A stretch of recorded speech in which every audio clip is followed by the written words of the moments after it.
As we've said earlier, topic 3 is made up of 2 components, 3.1, which looked at sociocultural theories, and this is 3.2, looking at socio-behaviourist perspectives of play and pedagogy. Specifically, we're going to look at 3 theorists' work, Ivan Pavlov, Frederick Skinner and Albert Bandura. Returning to the early years learning framework to touch base about where these theories sit in your work as an early childhood educator. And they tell us that, that document tells us that socio-behaviourist theories focus on the role of experiences in shaping children's behaviour. Reinforcement theories, such as those proposed by Skinner, Pavlov and Bandura, put forward the notion that in addition to the role played by maturation in children's development, their behaviours are shaped by environmental conditions and systematic reinforcements. From a behavioural perspective, growth and development are seen to be a result of connections established between stimulus input and behavioural responses, and that these are shaped by a wide variety of reinforcers such as food, drink, praise, a smile, or a new toy. Past environments have caused people to respond in particular ways. The focus is not on internal mental process, but rather on what is caused within a specific response. The role of the educator is to provide these reinforcements and to gradually reward better and better approximations of appropriate responses.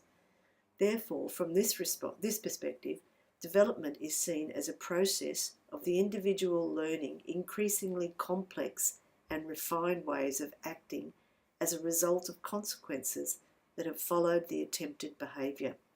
In other words, learning in humans is seen as no different from learning in animals. Behaviourist theories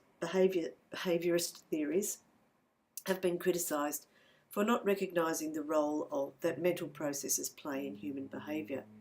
However, behaviour therapies have proved useful in certain situations, for instance in modifying the behaviour of those who are difficult to teach, such as children with autism.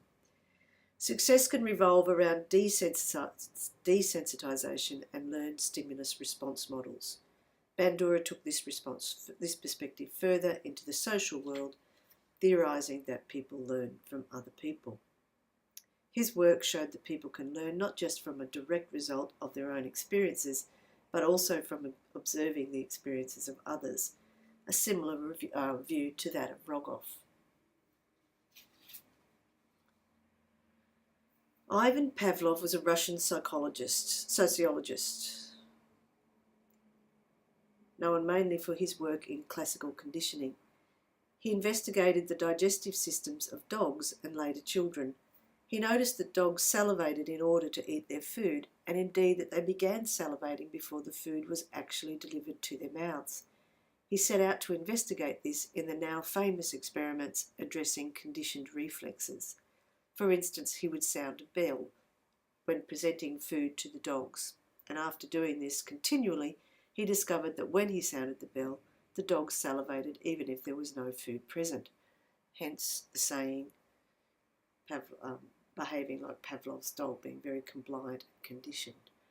As Pavlov's work became more widely known, the idea of conditioning as an automatic form of learning became a key concept in contemporary psychology, known as behaviourism.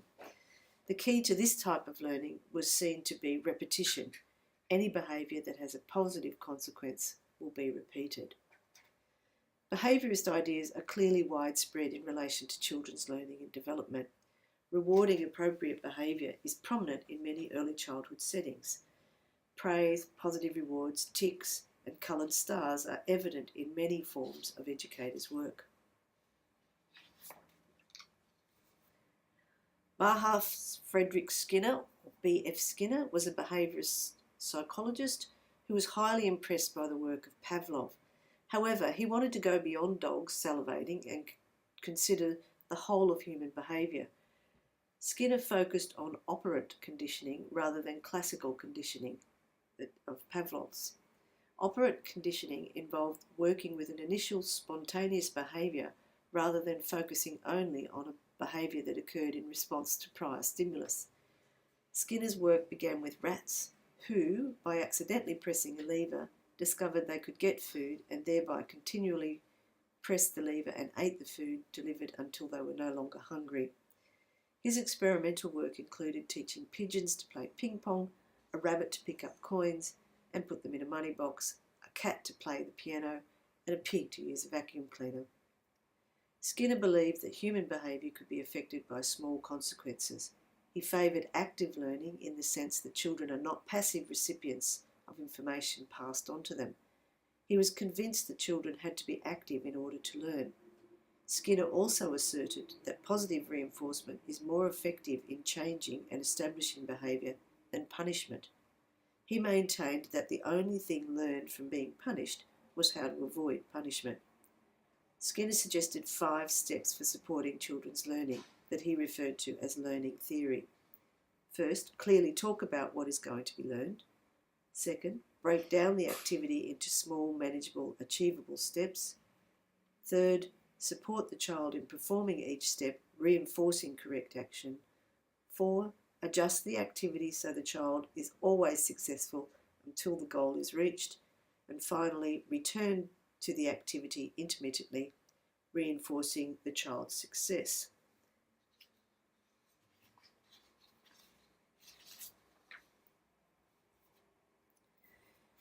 Albert Bandura was responsible for developing social learning theory. He believed that both classical, Pavlov's work, and operant, Skinner's work, conditioning, were inadequate models and that much human behaviour is learned from other humans.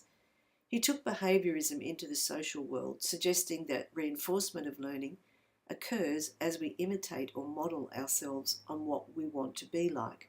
He acknowledged the role of mental process, recognising that learning can occur even though reward or reinforcement may not be immediate or obvious. He theorised 3 models of learning: a live model, where learning occurs by observing someone performing the behaviour; a verbal model, where the desired behaviour is verbally outlined; and a symbolic model, where a character, real or fictional, demonstrates the behaviour via a form of media such as books or TV.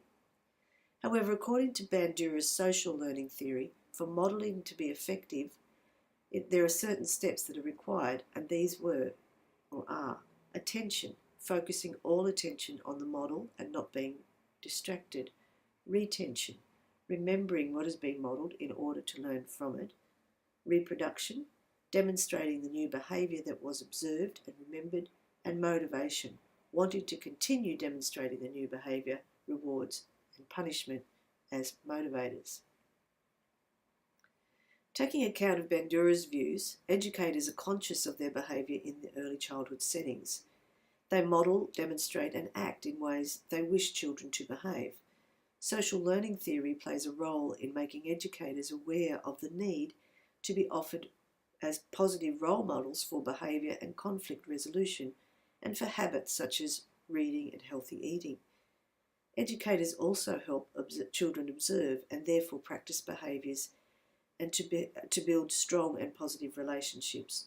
Educators also use other forms of media, such as books, to model desired behaviours.